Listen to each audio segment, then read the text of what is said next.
You step on the gas pedal to pass a car or merge onto the highway, but instead of accelerating, your engine hesitates, stumbles. Or perhaps it feels like the transmission does not know when to shift. You might even notice the idle surging up and down when you are stopped at a red light. These are classic signs of a problem with the throttle position sensor, or TPS, often indicated by the code P0120. The description is throttle position sensor, a circuit malfunction.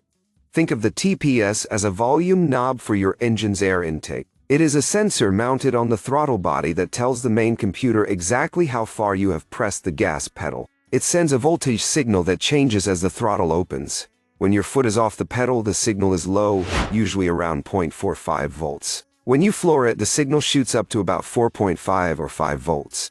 The computer uses this data to mix the perfect amount of fuel and adjust the transmission shifting. If the computer sees a voltage that does not make sense, or if the signal cuts out completely, it sets this code.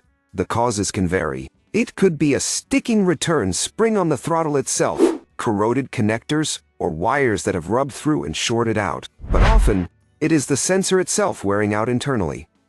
To diagnose this, you really need a scan tool or a digital multimeter. If you have a scan tool, turn the key on but keep the engine off. Look at the data stream for the TPS voltage. Slowly, and I mean very slowly, press the gas pedal from closed to wide open.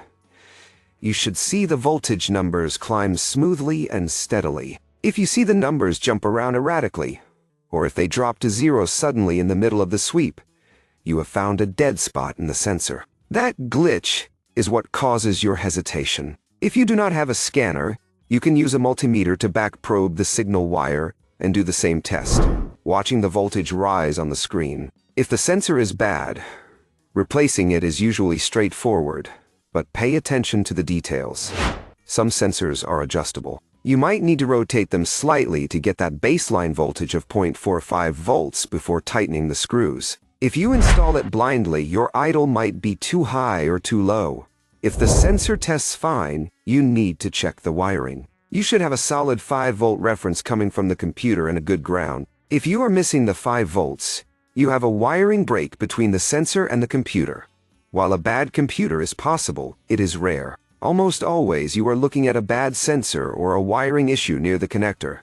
Tackle this one carefully, because the car relies heavily on this signal for smooth driving.